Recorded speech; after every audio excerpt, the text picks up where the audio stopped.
So I just came across this article, which I thought was a really interesting one. It's Supergirl Melissa Benoist receives fan support after ex-husband Blake Jenner breaks silence about abuse claims. Now I'll go and touch on a couple of bits on this news article, and then I will tell you my personal opinion about it. But basically, in 2019, Melissa Benoist came forward saying that she was in an abusive relationship and that her husband, Blake Jenner, had been emotionally and physically and mentally abusing her in their relationship. They had been married for 4 years. You don't just get married, so say they at least knew each other for 2 years. So they met on the first year, decided to get married then, set up the marriage on the second year, and then they were married for 4 years. So about 6 years.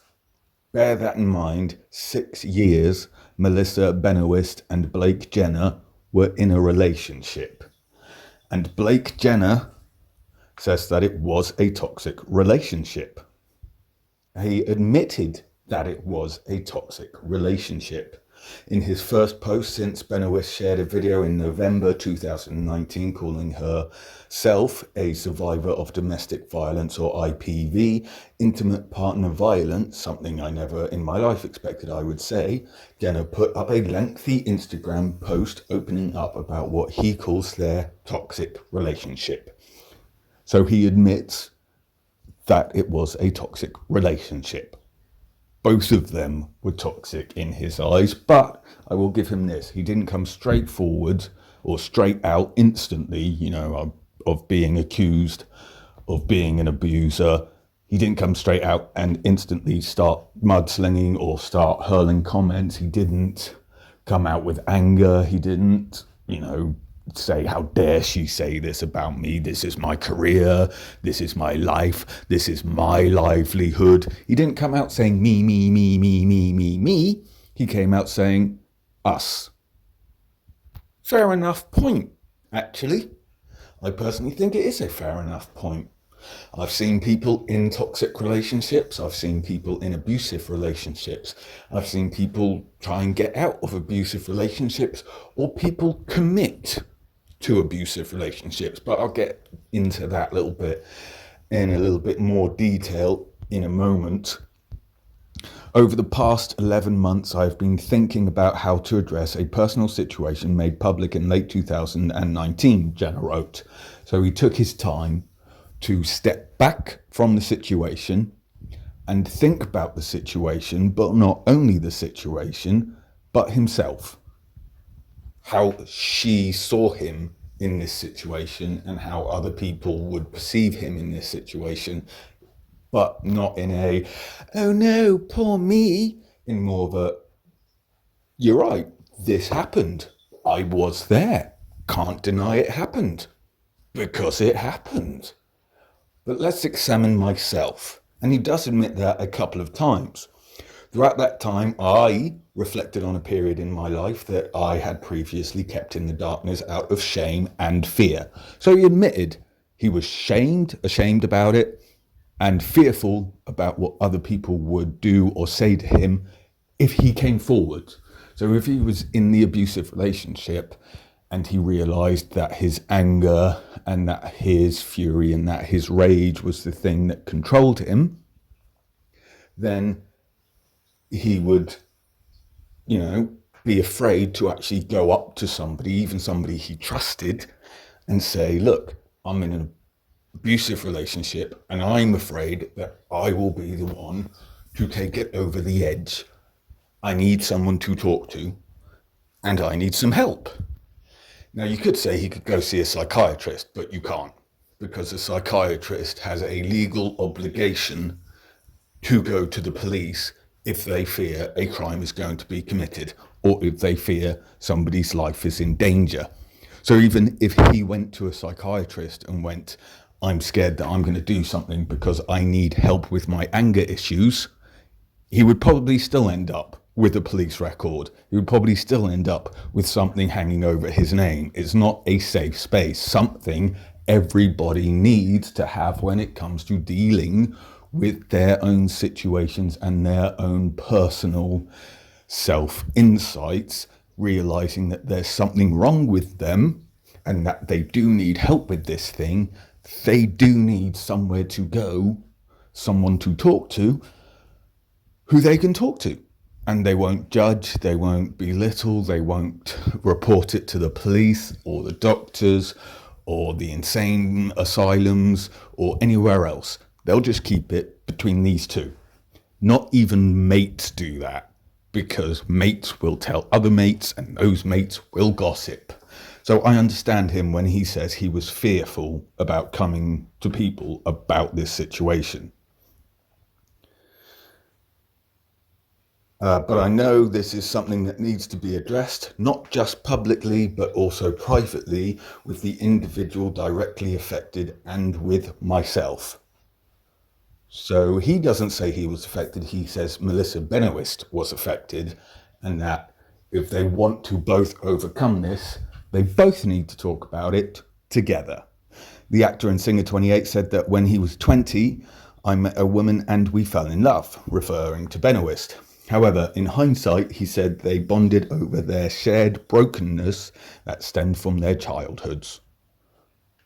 And this is where a lot of things do happen. You come together, two people come together, they talk about their likes, their dislikes, their interests, their hobbies, their pasts, their present. And if they can see each other in each other, they will be mutually drawn towards each other. So they had broken childhoods, which meant that they were damaged, which meant they then had this fear, this anxiety, this anger, this hatred, this depression, this loneliness, this fear, these emotions which they didn't know what to do with, in fear of being bullied from their childhood and how other children bully them, from how the media portrays these things and how the justice system in America deals with these things, which is all very wrong. The justice system is a very broken system, not just in America, but throughout the world. America does have a better justice system than some, but it ain't got the best. Let's just put it that way. And while the relationships brought them joyous highs, there was also jealousy, insecurity, and volatility. While he said he wanted to leave the marriage, their divorce was finalized in 2017 after secretly marrying 4 years earlier. Thinking it would have been the healthier choice, he claimed he felt as though I couldn't leave when someone I loved was asking me to stay. Now, I've seen this in relationships. And I've heard women and I've spoken to women who have gone out of an abusive relationship and they have said that they did not want to leave, that they loved this person, they thought this person cared for them, they thought this person wanted them, and they thought this person would stay with them forever, and they thought that they either deserved it or they thought that they could change this person. Whatever somebody can think to justify what they're doing or their own thoughts, they can and they will. So I believe him when he said, you know what, I'm hitting you, you're hitting me, we're yelling at each other every day, this is a toxic relationship, I'm going to leave you. I can perfectly understand her and him when she turned around and said, please don't leave me, I need you in my life. Without you, I'm broken. Without you, I'll revert back to my emotional state that I was before. Please stay here, please stay with me, don't go, I can't bear life without you. Now, one thing is that Jenna definitely said all these things out of rationality. So he looked at the situation, saw the situation was bad and said, we need to end this. Because they got divorced in 2017 and she didn't mention it until 2019 because it was a hot topic at the time, and with the growing statistics, it was something that needed to be said. So she used her platform to help bring awareness to, people in volatile relationships. Perfectly fine, perfectly understandable. Even Jenna understood it because he didn't come straight out and, like I said, be hating her or backstabbing her or saying it was all her fault. He took time to think about the situation he was in, what had happened, and the correct adult response to give. And I think he gave the correct adult response. Whether or not you think he's in the right or the wrong, that's still up to you. The response he gave was adult.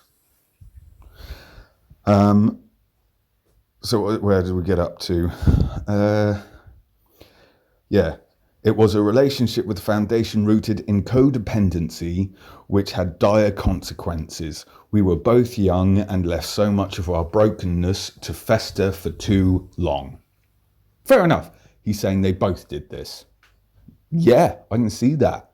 If you stay in an abusive relationship for 4 years, even before you got in that relationship, you'd already been broken down a bit. You'd already been stamped on a bit. You'd already had your back metaphorically broken by how the way you were treated in your childhood, how the way you were treated in school, and growing up in life. Both of them had been treated wrongly, and both of them had taken these emotions from the result of it and helped and made that help them shape them to who they were, rather than battle these emotions to shape themselves how they wanted to be. Like he said, they were young, and that's what young people do. Jenna, who had a recurring role in Supergirl, in which Benoist stars, wrote that he takes full responsibility and accountability for the hurt that he inflicted during their relationship with his past partner, emotionally, mentally, and yes, physically. So he admitted that, to throwing a phone aimlessly during an argument that escalated and hitting her in the face. So it was an argument. You know, some people in arguments try to walk away. And when they try to walk away, sometimes the other person pulls them back in. Look at Amber Heard and Johnny Depp. The amount of times you physically hear in the recordings Johnny Depp trying to walk away and Amber Heard stops him. She is trying to get him to this state where he'll hit her. And Johnny Depp never did. Unfortunately, Jenna did hit back and did throw the phone. And yes, if you look at the Supergirl episodes, you can actually see where the eye is a bit dodgy, isn't quite right, where the iris doesn't move up and down. This was probably the breaking point in their relationship. This was probably the bit in the relationship where Jenna went, that's it, we're through because I'm going to kill you. And Benoist went, yeah, I don't want you now. I don't want you back. I'm not going to ask you to stay anymore. Which she had clearly been doing for the 4 to 6 years they had been together. Married for 4, probably together for 2. So, you know, she had clearly been saying, don't leave me, don't leave me, don't leave me, I need you. And then when she finally got hit in the eye with the phone, she went, nah, I'm done. There's always something that breaks the camel's back. But yet again, he said it was an argument that went way out of hand. One of them should have walked away. One of them should have been the bigger person and walked away. But yet again, they were young and their emotions was the thing that they had let shape and control them. He said it's a moment he'll regret for the rest of his life, and he can only imagine the pain, fear and shame she must have felt in that moment. So he sympathised with her, emphatised with her, and understood her. So it shows that he has grown and is becoming a bigger and better man. And he knows no matter his intention, he was responsible for the pain that he caused in that moment and beyond. So he admitted that it did have repercussions in her life, not his, her life. And it is something he is still working on forgiving himself for. Because Benoist probably won't forgive him fully for it, but if he does want to move on, a psychologist will say you have to forgive yourself for what you did to yourself and how you shaped your life and the mistakes in your life. You kind of got to forgive yourself if you want to move on from these mistakes, because if you linger on them, you are bound to redo them, repeat them again. However, he notes, without absolving myself of any responsibility, it is important to understand that there was mental, emotional, and physical abuse inflicted from both ends. And while he said it isn't meant to serve as an excuse, he made some of his own claims, noting, I also do believe that when allegations and information are brought forth about someone, that accountability goes both ways and one has a right to defend oneself when deemed necessary. Yeah. He didn't come straight out in defence, in rash, brutal defence. He took his time, like I say, to actually think about the situation that had happened and how to properly overcome this situation and what to do about it. He tried to pick the correct words to say.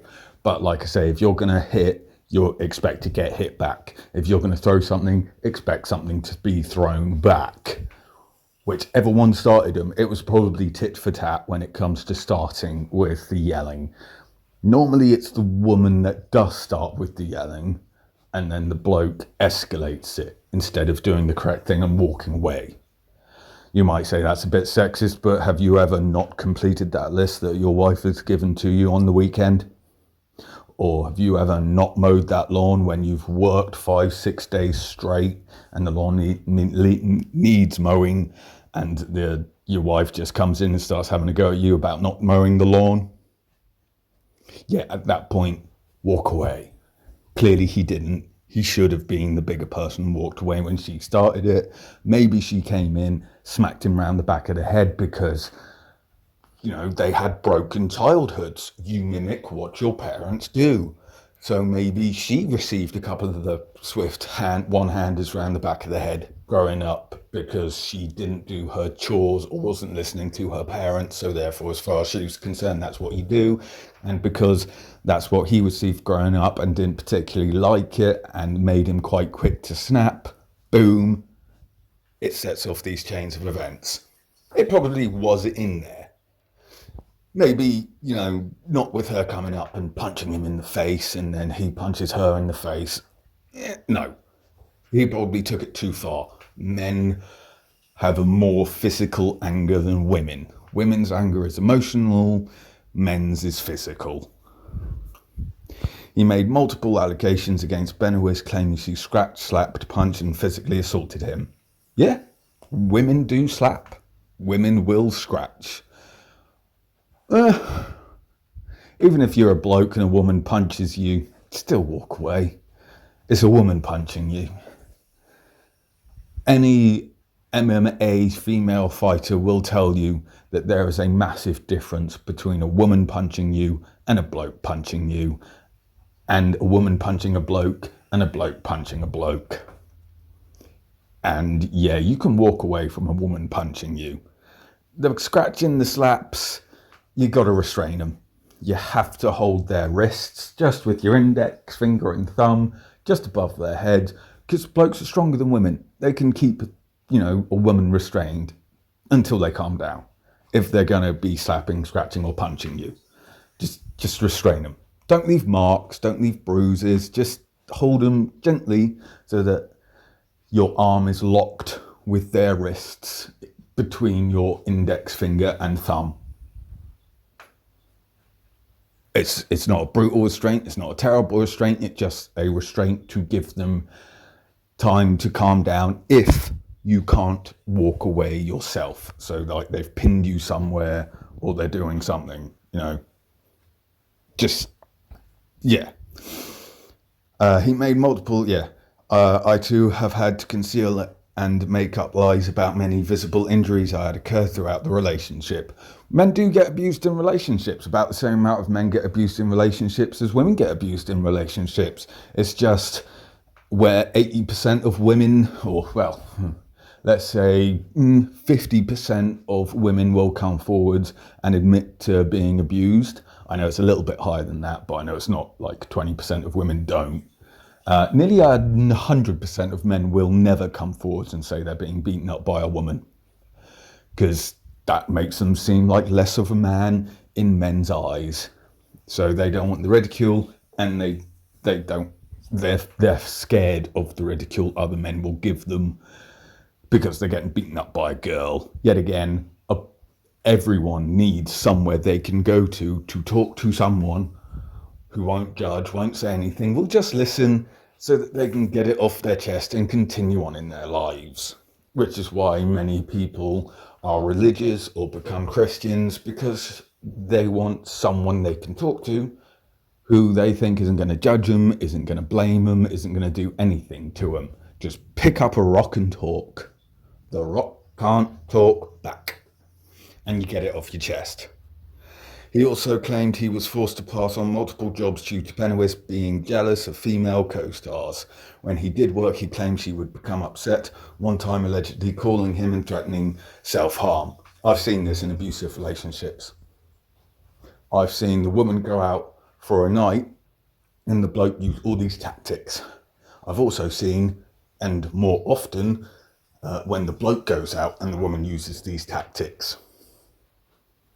In fact, it's more frequently that I have personally seen the blokes go out for a night and the woman be like, no, you're going to cheat on me, you're going to be doing this, you're going to be kissing that woman, you're going to be there, I want you to call me up, I want you back at midnight, I don't believe you that you just went to the club with your with your mates, I don't believe that you just did this, I don't believe you, I think you've been doing this. If women weren't like that, people like Jeremy Kyle and Dr. Phil wouldn't have a TV series. While he made his own allocations, he said he didn't want to get into a mudslinging match. Fair enough. So he admitted that it was a turbulent relationship, problems on both ends, more problems on his ends. He shouldn't have taken it out like that, but he doesn't want it to turn into a mudslinging match. So therefore he's put up his hands. He said, yes, it's all true. Yes, we broke up. Yes, I've been going to therapists to sort this out. The bigger man. He's being the bigger man than most men are, who actually do abuse and want to control and are aggressive and are scum of the earth men. He's not scum of the earth men. He screwed up. She didn't really screw up. She just screwed up in the fact that she let her emotions and things from the past shape her, rather than her shape them to shape herself. But she wasn't the aggressor. She was the scared one in the corner that, even though somebody had the key to unlock the chain so she could be free, was more scared of the person with the key than her captor. But he wasn't really keeping her. It's a metaphor. Just go with it. He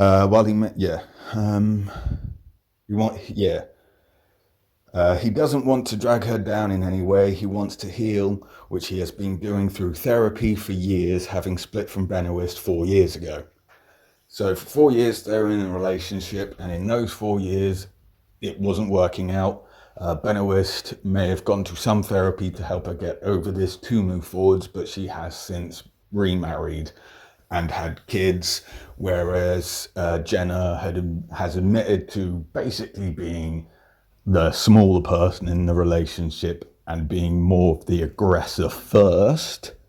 But there was still tit for tat. It still takes two to tango. But he spent 4 years dealing with these mistakes. It wasn't waiting for her to say something and then he goes and sorts himself out. He saw his mistakes, recognized his mistakes, and went to therapy to help him get over his mistakes 3 years before she came forwards to point it out in ways to help women who are also in these situations break away from them.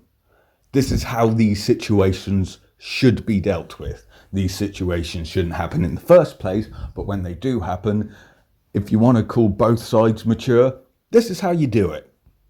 Toward the end, he addressed Benoist directly, apologising. However, the most important apology extends then and now to my former partner. I am sorry. So he's not saying you should be apologising for me. What about the torment you put me through? What about all the things you did to me? What about the times you punched me, you slapped me, you scratched me? What about the times you called me? He didn't say any of that. He mentioned it happened, but he didn't say, but what about me? What he said was, I knew it was a mistake. I wanted to walk away. She kept pulling me back because of our history together. We thought it was the correct thing to do. It was a toxic relationship. Once we realized it was a toxic relationship, we still couldn't pull apart. It needed to take the thing to break the camel's back for us to pull apart. And since then, she's healed, moved on, gotten remarried, and I've gone into therapy to make sure this never happens again. I'm very sorry to her for what I did. I wish her all the best. This is basically what he has done. He's been professional. He's been adult. He is being a very adult about this. There are many things that I wish I could have done differently, and while I wish it did not take the pain that was suffered throughout the course of our relationship, I will never regress to making the same mistakes ever again. He admits to the mistakes, the therapy he admits to, and he admits to hopefully never making them again. I will never stop doing the work necessary to better myself in all areas of my life. I wish you and your family nothing but good health, joy, and love. Yeah, he admitted to it. And he's sorting it out. Professional. Well, yeah, it's a professional. There's a reason why I keep saying professional. You'll understand why. But it's the adult thing to do. Benoist has not yet publicly responded to Jenna, but her many fans have. Now, personally, I don't think Benoist needs to publicly respond. I think she should call him up and personally say, thank you for writing all that. I'm glad you're going to therapy for doing all this. I'm glad you don't want a mudslinging match between us. We can bury the hatchet on this. I've moved on, and I hope that you find somebody you love, and I hope that when you find them, that you don't make these mistakes again. That's all she needs to do. Just accept the apology and wish him all the best. And she doesn't need to do it publicly. She can do it behind closed doors. Her fans don't need to know what she's doing every single second of every single day. They don't need to know what's going on in her head. They don't need to know her thoughts, and they personally don't need to know her personal life. They need to know what series she's doing, what movies she's doing, what voice acting she might be doing, and what she's doing in her career. That's all they need to know about her. However, they have also, the fans, that is, criticised the timing as she recently welcomed her first child with her second husband, Chris Wood. Now, if you're going to apologise to someone when they have good news about, starting up a new family, you want to be like, I'm happy for you. I'm proud that you've gotten over this. I'm very sorry about what I've did. All the best with your new family and your new child. I am happy that you are in a better situation without me. I'm working on it, but that has nothing to do with it. Congratulations on your newborn son. I wish you nothing but best. That's what he did here, basically. But he knew he had to apologise and explain and say what he'd been doing to sort himself out since these events had happened. Yeah, many fans were saying Supergirl may have all sorts of powers, but Melissa Benoist, you are our hero. That's an all right one. Yeah, that's it. That's the only one they show. But according to this news article, they've also been victim blaming Jenna, saying, he's saying he's the poor victim. No, that's not what he said. He said it was tit for tat, one-on-one. It was what it was. They've both almost gotten over it. They've both are sorting out their lives, and they're both moving on. That is what you do in life. This is the adult thing to do. And the reason why I keep saying it's the professional thing to do, because Ellen didn't do this. Ellen just said, oh, well, you had a little bit of badness. Let's make a joke of this. Ellen basically said, it wasn't me that did all this. No. It was the producers that did all this. Ellen clapped herself. Ellen's apology was awful. And she had time to think about it. She had time to step away from the situation, admit guilt, admit blame, admit her wrongdoings, say how she was going to deal with the things she's done, and apologise to her staff. She didn't apologise to her staff. She didn't say what she was going to do personally to change this situation and herself and better herself from these situations, and she didn't take these situations on board. Ellen's apology was how not to do it. Jenna's apology was how to do it. To take your time, think about it, and then come forwards and say, yeah, I screwed up. Yeah, it was my fault. Yes, she did coax me on a bit. It wasn't like I turned around to her because she burnt the roast and I beat 10 bells out of her. Now, the fight had already started. It was a fight that didn't need to happen. I lost my head. I lost my temper. Now I'm going to therapy to make sure I never do that again.